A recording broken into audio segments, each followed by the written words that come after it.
Today on Dr. Phil, she's lied about their father's death. Well, guess who's on the phone? Steve Sr. She's altered checks. You added a 9 to the 50. And this makes me want to say, forget it. If you want to get self-righteous and storm off of here, knock yourself out. I don't care. she's got a real attitude.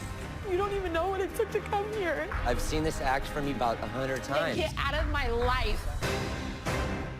Let's do it. Have a good show, everybody. Here we go. This is a safe place to talk about hard things. Stand by, Dr. Phil. I try to be an emotional compass and point you in the right direction. In 5, 4. I am not giving up on you. Go, Dr. Phil.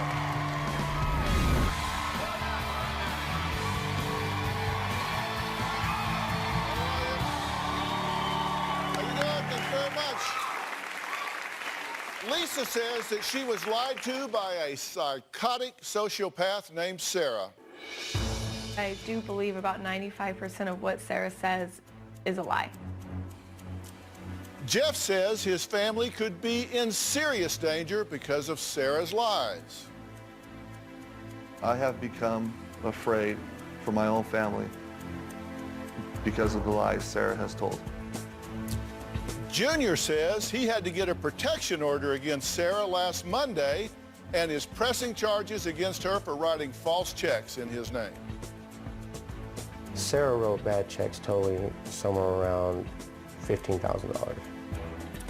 Steve says he was also lied to by this scam artist, Sarah. I don't feel like the Dr. Phil show has enough chairs in the audience to seat all the people that Sarah has scammed and lied to. Well, the people you just heard from are all family members of Sarah who say they're ready to completely cut ties with her for good. This is Sarah. She admits to writing bad checks, telling multiple lies, including pretending to be a nurse and posting a picture on Facebook in her Hello Kitty scrubs. She even went as far as faking her own father's death and posting it on Facebook to gain sympathy. Sarah's just a compulsive liar. Her whole life is surrounded around lies, and I don't think she knows any other way. I believe she is a sociopathic liar, and I believe she could be psychotic. Sarah can lie to your face. Sarah's an extreme scam artist, will steal from her family, her grandparents, her best friend, her husband. At one point, she told me that her employer was allowing her to pay bills on his credit card and that he was going to take it out of her check. I'm very impulsive. When I want to do something, I want to do it, whether it means lying to somebody, bouncing a check, hurting people. She writes bad checks to get cars, to have a wedding, to get anything. I've bounced checks to get houses and apartments. I didn't want to sleep outside. I didn't want to be homeless. If I tried to give you an amount of money, of bad checks that I bounced, I don't know, thousands and thousands of dollars. I don't feel like my sister's mentally stable.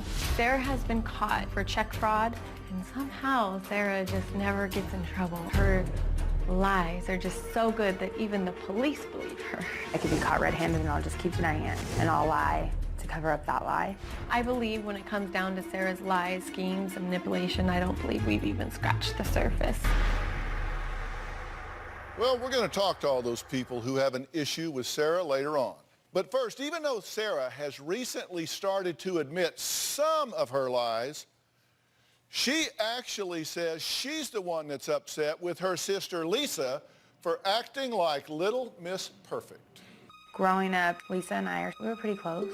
Over the years, my relationship with Lisa has changed a lot. I do not trust Sarah. Lisa's pulled away from me because of my lifestyle. She never answers her phone when I call. I do tend to ignore Sarah. I have a lot going on in my life. To be able to get the energy to listen to some of the things Sarah has up her sleeve, it takes a lot out of me. It comes off that she thinks she's better than me. I don't feel like I'm better than her. I have some better things going on in my life, like graduating college, having a job, and having a stable relationship. I'm very jealous of her. If I was not her sister, she would not even look at me. I love Sarah to death, but I cannot say that I have any respect for Sarah or the things she does. Okay. Lisa, you wrote in to the show, and you have an objective, a goal. What is it? To get Sarah help. Do you need help? Yes. So I want to talk about two things today. I want to talk about what you do, but I also want to talk about why you do it. How does one tell in dealing with you whether you're lying or telling the truth? You can't. Sometimes I can't. Well, here are some of the things that you admit to. You admit that you lied about your dad's death. Yes. You just told people he was dead. I mean, yes, I did. And did you tell siblings he was dead? Yes. Okay. Take me through the moment. I know we're just on point one and we got pages of this, but take me through the moment that you decide, I'm going to tell my brother that our father is dead. Take me through the moment that you thought, here's a good idea. I don't really remember the exact moment. Yes, you do. What was your objective? What was your goal? What were you trying to do? It wasn't about them. It wasn't about, it was about, I convinced myself that that was happening. I cried as if that had happened to myself. Like, I was feeling... Is this because you're a method actor or you're delusional? No.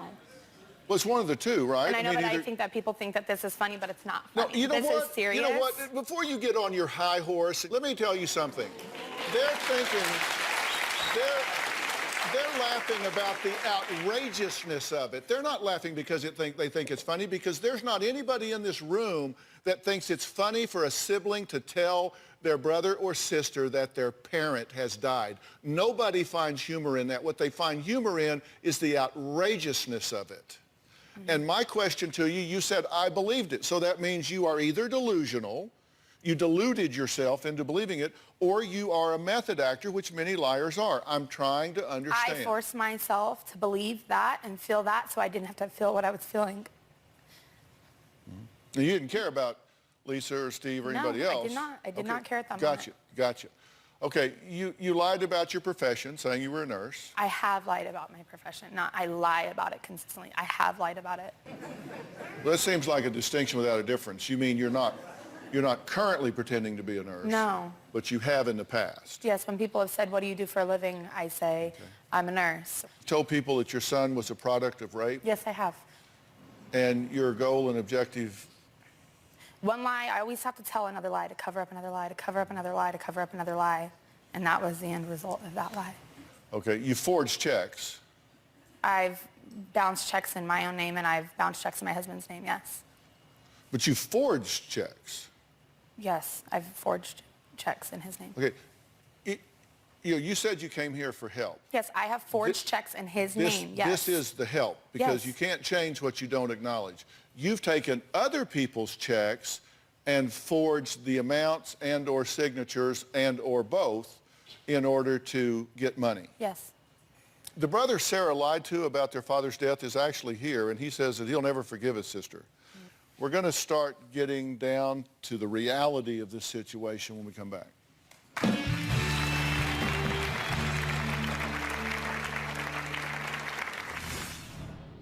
You stated on Facebook, Sarah's a piece of she will always be a piece of Oh, yes, absolutely. Did you not say that? Then why are you here if you believe that? Because I believe you're a piece of that needs help. Oh. And later, Stephen Jr. went 2 agonizing days believing his father was dead. Well, guess who's on the phone right now?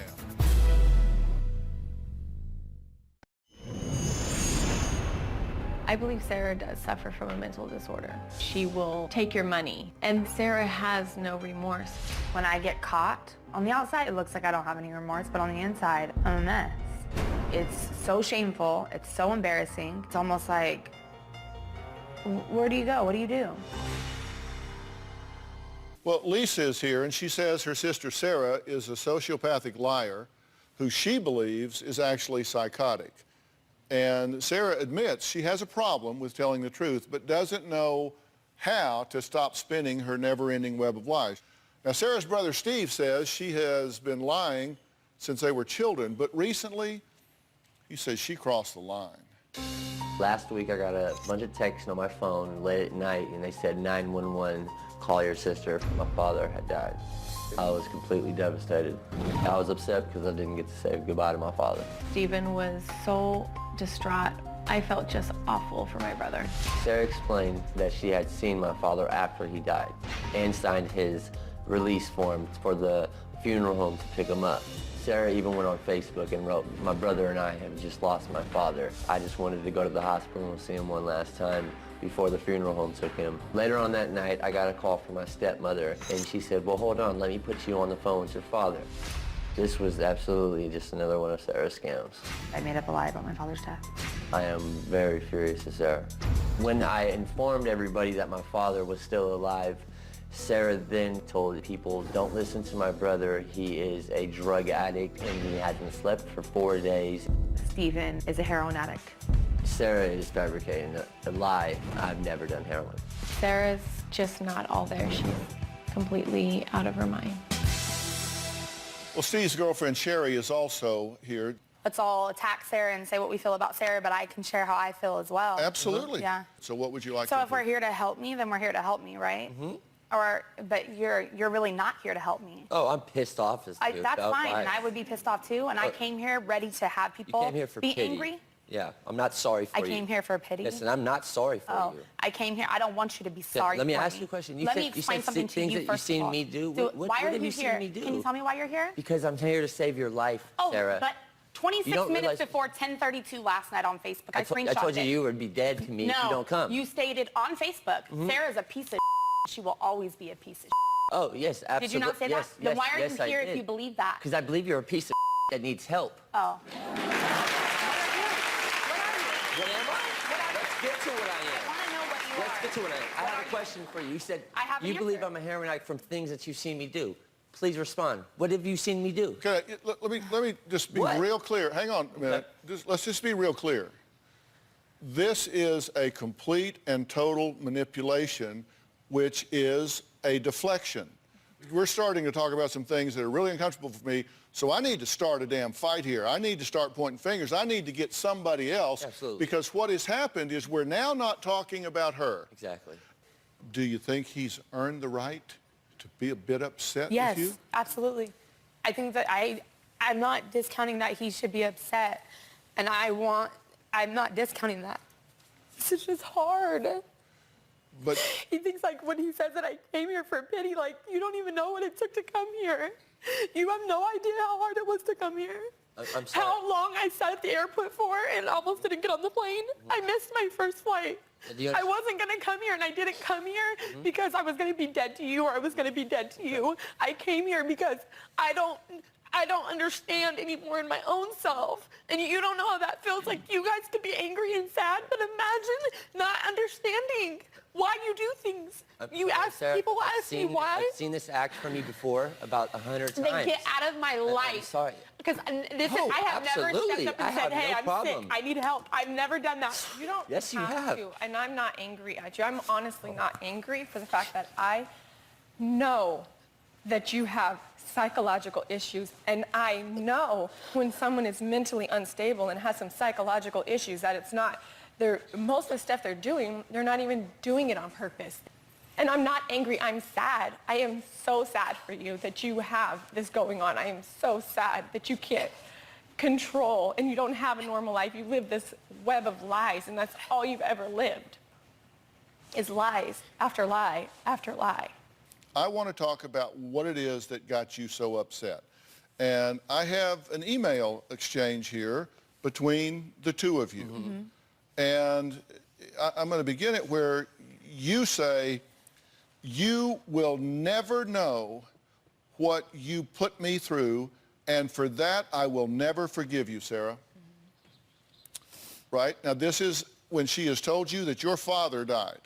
Now when you were informed that your father died, how did you feel?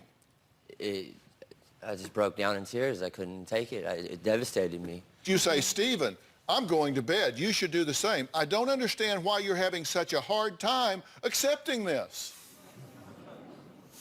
To which you say, because you can't offer me one shred of evidence, and everything you've said can't be verified. Stephen, I'm in the same boat as you. Same boat. So that makes me a liar? you say, oh my God, dude, just stop. This is an all-time low, even for you. You need help, and honestly, I feel sorry for you. You felt the need to do all of this? I really do. You will never know what you put me through, and for that, I will never forgive you. Where do you come up with this stuff? Then there's this insertion, she said you were in denial. Who are you talking about? I don't She was referring to my mother. Yeah. I told a lie, got caught, he knows the truth, but I'm sticking with it. You're in denial. Accept it. He's dead. Mm-hmm. He's dead. He's dead. He's dead. Stay with it, right? Mm-hmm. Well, guess who's on the phone right now? Steve Sr., are you dead? No, not yet. And later, what you did here was you went and added a 9 to the 50 so you could scam $900.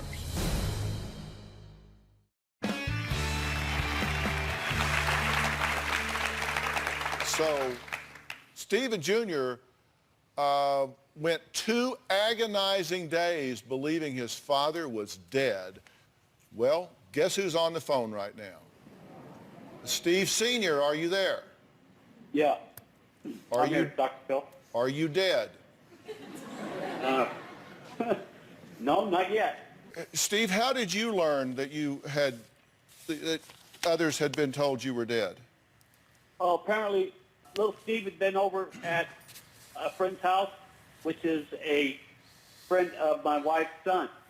And he called and said that Steve was over there and upset and was told that I was dead. So I called him up on the phone, and he didn't even believe it was me that was talking to him. He went to see me, and I told him, I'd come by the house, sit down and find out what's going on. And still yet, I'm not quite sure what's going on still. I mean, I've been talking to my family members, my brothers and sisters, up till late last night, calling them and hearing the same thing. They didn't believe it was me on the phone. They were told I was dead. How do you feel about the fact that she said you were dead?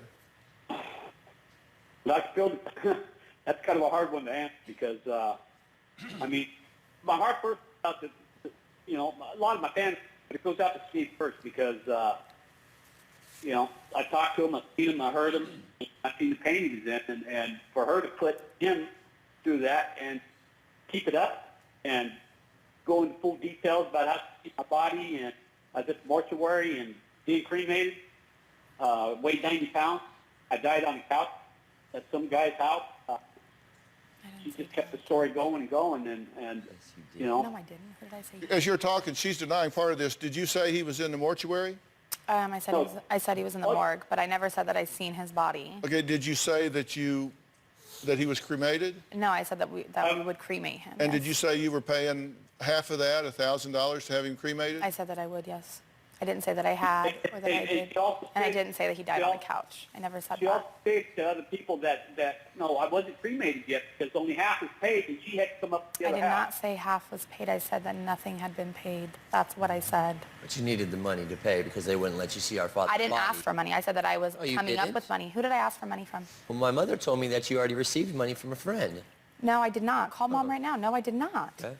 You did say he was dead, and you told your brother. Why?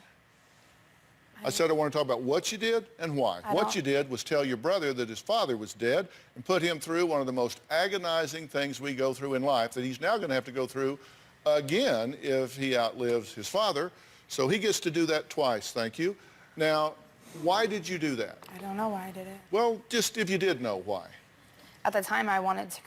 It wasn't about anybody else. It was about me. Okay, Selfishly about me. Okay, but tell me. And tell me how it's about you to tell him that his father's dead and put him through that. I don't know shocking why. grief. If I knew, I wouldn't be here. That's why I'm here. I don't know why. We're finding out. This Okay. is part of the question. So you're going to keep asking me the same Yes. question. I'm going to give you the same answer. I Yes. don't know why. That's why I'm here. Well, then that's why you're here and you're in the right place. You had a reason. You picked up the phone and delivered this message rather than picking up the phone and ordering a pizza or picking up the phone and calling a friend. You picked up the phone and delivered the message that your father was dead. Don't tell me you don't know why, because you do. No, I don't. So this was just a random act. It could have been, you just picked up the phone and just erped it up. You had no idea that you were getting ready to do that. It just, this, my father's dead. You just said that it was no premeditation. You didn't know when you dialed that phone what you were going to say. No, I knew what I was going to say when I dialed the phone. I don't know why that lie. Well, what is it you were trying to deflect from or get away from? I was in pain. I was in pain. Okay, and what was your pain about? My marriage was ending. My husband wasn't home. It was like 3 a.m. He hadn't been home in days, and I was alone. Okay, so you see, I kept asking you 5 or 6 times, and you do have an answer. You have an answer. You said, I did it because I was in pain, my marriage was falling apart, I was feeling lonely, and I just did this. I know that at that moment I wanted to stop feeling what was really happening. And dealing with something that's not real, it still hurts, but it's easier to deal with than it's real. Mm-hmm. So you thought it was easy to escape into a fantasy than deal with the reality? Yeah, it is. For me, it is. It is easier for me. Okay, that's helpful to me. That's informative to me. I put that on my list. So you remember that forged check we talked about? Well, we're going to take a closer look at it because the man who owns the account is here. In fact, it's Sarah's third husband. He found out the truth about his wife when the cops busted down their door with guns drawn, pointed right at him. We'll be right back.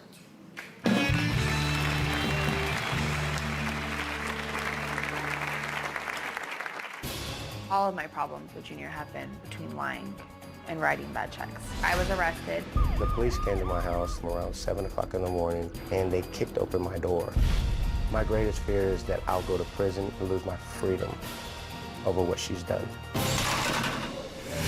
And later, I distrust her so much that I put a password on my son's social security number so Sarah can't steal his identity.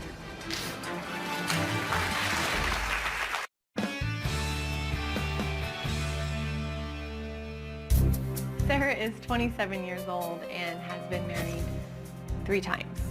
I believe Sarah has lied and scammed all of her husbands. When she first got with her current husband, she told him that she had grandparents who had passed and that she would be receiving an inheritance. Our grandparents are alive and well. It actually ashames me to see what Sarah's doing to everybody. Well, Sarah has already been through 2 failed marriages. Now, husband number 3 says he doesn't understand what he did to deserve a wife like Sarah. Take a look. Sarah is very much a compulsive liar. All of my problems with Junior have been between lying and writing bad checks. I first knew that there was a problem when I started seeing things that didn't add up. 8 months ago, I wrote a bad check for $9,000 for my wedding. The lady that I wrote the check to for the wedding coordination has filed a lawsuit. I'm being sued for $10,000. I do not have that kind of money. 2 months ago, I was arrested. The police came to my house around 7 o'clock in the morning, and they kicked open my door. They drew a gun and detained me. I was taken to jail. Recently, I found a check that was written for $50 to my husband. My brother gave me a check on our wedding day for $50. I put a 9 in front of it and I deposited it. Junior was furious. The night that he found out about it, he went crazy on me. I feel betrayed, humiliated. Last week, Junior presented a restraining order on me. My greatest fear is that I'll go to prison and lose my freedom over what she's done. I'm his wife. He's my husband. I need help, and he turned his back on me. Well, Sarah's third and current husband, Junior, is going to join us via Polycom. Junior, she actually robbed your bank in this situation, right? She took a check and forged it. Yeah, she did. How much? The $9,000 check. Uh-huh. Yeah, that's the first instance of when I found out that she was writing bad checks. Okay, and that was for the wedding, correct? Yeah, that was for the wedding. Okay. And you admit that, right? Yes. But then that wasn't the last. That was just the first check, right? Mm-hmm. There's been, I think, 2 or 3 and more. And that did hit the fans, so you'd think big wake-up call there. Yeah. But that didn't stick because because you did. In fact, I actually have it. There is this check that was, Junior, this was for $50, correct? Yes. Yes, sir, it was. Yeah, this was a wedding gift check, and what you did here was you went and added a 9 to the 50 so you could scam $900, right? Yes. And did you deposit it or cash it? What did you do with it? I deposited it. You deposited it, and it got actually added to your account, right? Yes. So they missed the fact that it said $50 here. They just read the number up there, $900, and so you, at that point, had stolen $900. Yes. And this was from someone that gave you a gift. Yes. So someone gives you a gift, and rather than a thank you note, you steal $900 from them. Yes, that's what I did. I've been doing this for so long. I can't remember when I haven't been like this. I didn't just wake up one day and say, oh, I'm going to go bounce checks and do check fraud. Oh, I'm going to hurt my husband. I'm going to break my sister's heart. I'm going to bring my brother to his knees. I didn't wake up one day and just say, like, this sounds like a good idea. Let's do it. This has been progressive and progressive. And I can remember lying about serious things as early as like 7 years old. Okay? That's how long ago I can remember. Yeah, but you didn't wake up one day and say don't. Either, No, I did you? didn't, because it's like one lie after another.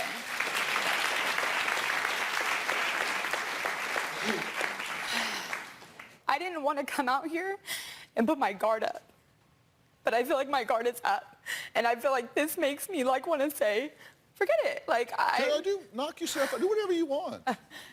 And if you want to get self-righteous and sanctimonious and storm off of here, knock yourself out. I don't care. But I'm going to tell you the truth one time in your life, whether you like it or whether you don't.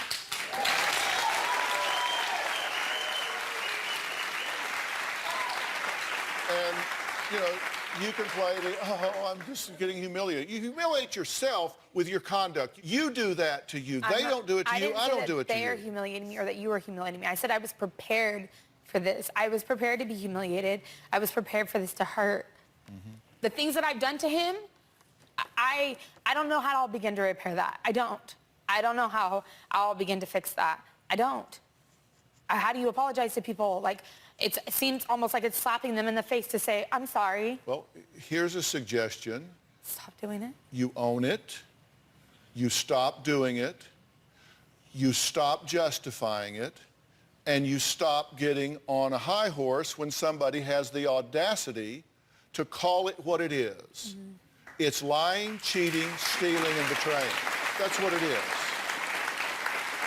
That's what it is. And you say it's ridiculous that he puts a restraining order against you? My God, you are abusing him.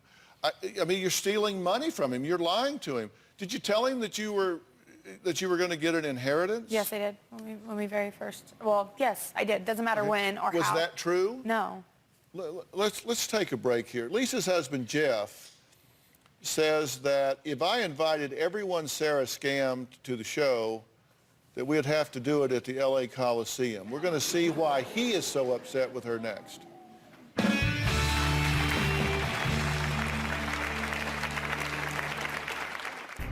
I have become afraid for my own family because of the lies Sarah has told. I've never done anything to show that I can't be trusted with my nieces and nephews.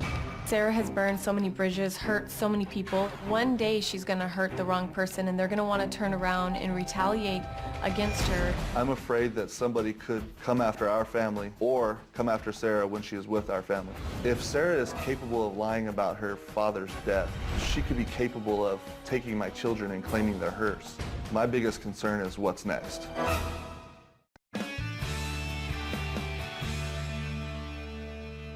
Well, Lisa's husband, Jeff, is so fed up that he has banned his sister-in-law from their home.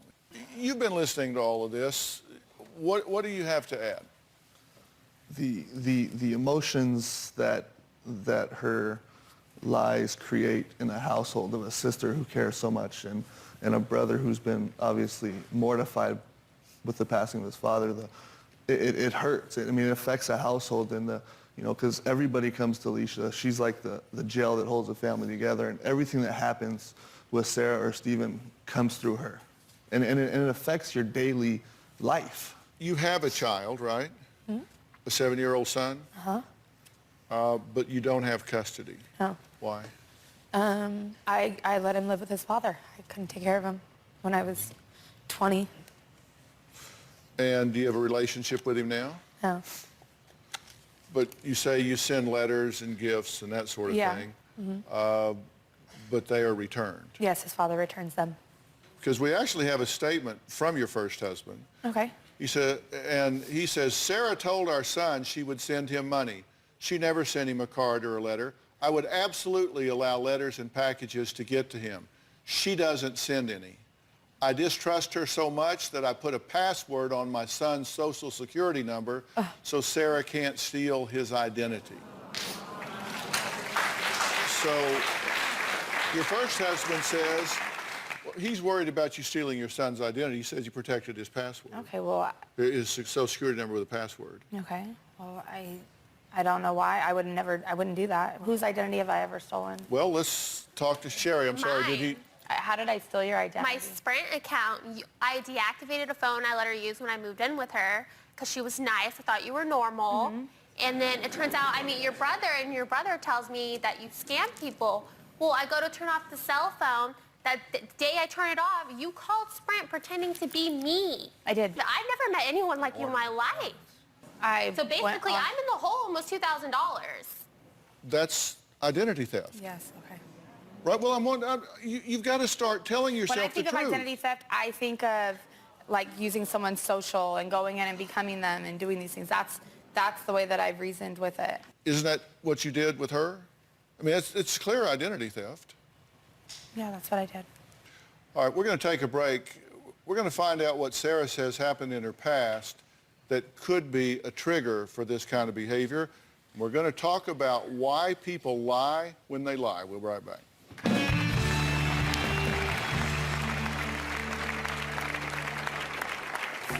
As far back as I can remember, I've lied my way through things. This is just hard. It's scary when you don't know why you do the things you do. Like, you can't stop it. Like, in order to stop it, I would have to figure out what started it. I feel like I had a very traumatic childhood. I was put in foster care. Foster care was a horrible experience for me. I feel like what I experienced growing up impacted my life greatly. I feel like what I need is help. Listen to these reasons and see if any or all of these apply to you. Because there's been a lot of research about why people lie. I mean, everybody lies. I mean, like, does this dress make me look fat? No. White lies. But then there are more difficult lies. Number one, people take what is not rightfully theirs. They do it to get something that isn't theirs. I mean, there's a sense of entitlement. It's like, I want this, and I can't have it, so I'm going to lie to get it in some way. They do it to escape accountability. They create a fantasy, a false self-esteem to escape their mundane life. They do it to avoid punishment. Sometimes they do it to inflict pain. They do it to feel better in the moment, to steal admiration. They don't earn the admiration, they steal admiration. They do it to gain an advantage to exploit others. These are the most common reasons that people lie. How would you score yourself on that list? I mean, obviously, you've done it to take what is not rightfully yours. I would say probably like 80% of those apply to me at one time or another in mine. I don't do it to inflict pain because I actually don't intentionally want to hurt anybody. That's kind of like the weird thing about it. Like, I don't want to hurt anybody. It's just like it happens and then I can't. Do you think you lack empathy?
I think that yeah. What do you say to yourself about what's got to happen for you to stop this? I don't know, when people say you need help, I don't know what kind of help, they keep, the whole time coming here, I kept being asked the same question. If you have one question for you, what would it be? What would it be? And then the more that I kept talking to the producers and doing my interviews, now I kind of wonder if it's if I'm fixable. I've been doing this for so long, at least 20 years. I've been doing this, so I don't know. Lying, the common element is escape. And so you got to decide, I don't want to escape. I don't want to escape. I want to stop and deal with it. I heard your brother say something to you at the break. Nobody else heard it, but you heard it.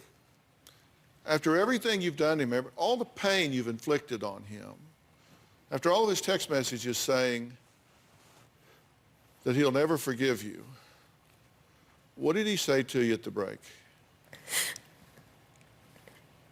He said that it took a lot of courage for me to come here, and he knows that.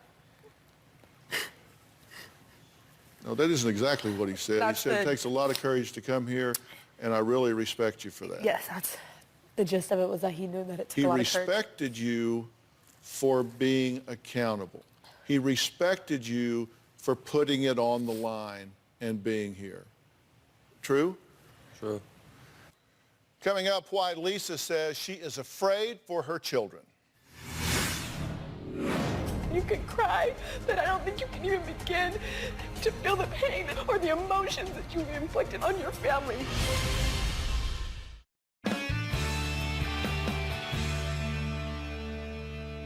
I want every one of you to forgive her.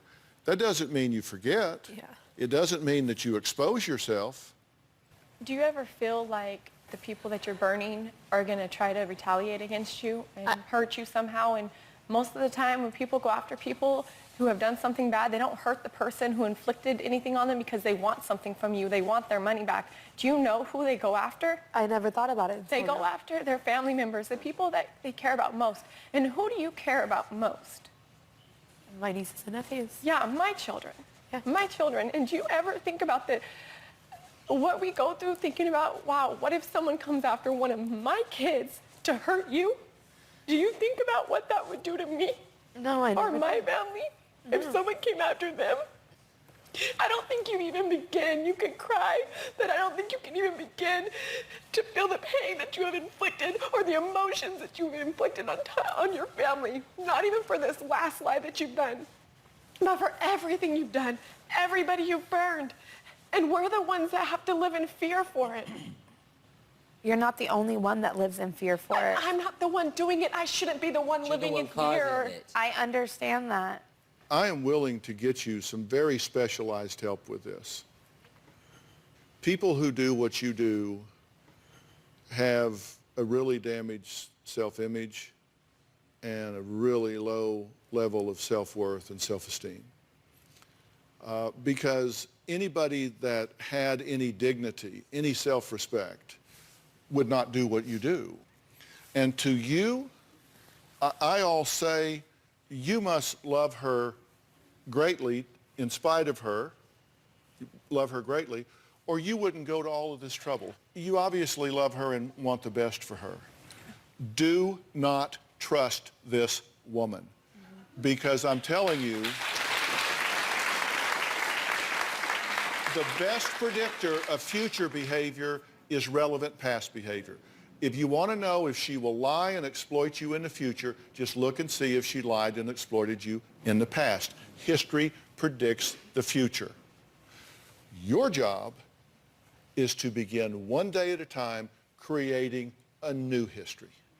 You create a new history. You build a new history where you say something to her, and by golly, it turned out to be right. You say you're going to do something, you show up and you do it. You get asked a question, you tell the truth. You live transparently, and you begin to build a new history, and you earn trust one step at a time.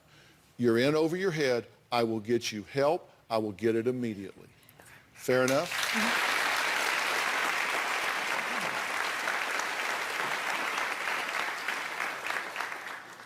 like your brother, I am very proud that you came here and did this today. This is a giant first step. And I will get you the help right away. Okay? All right.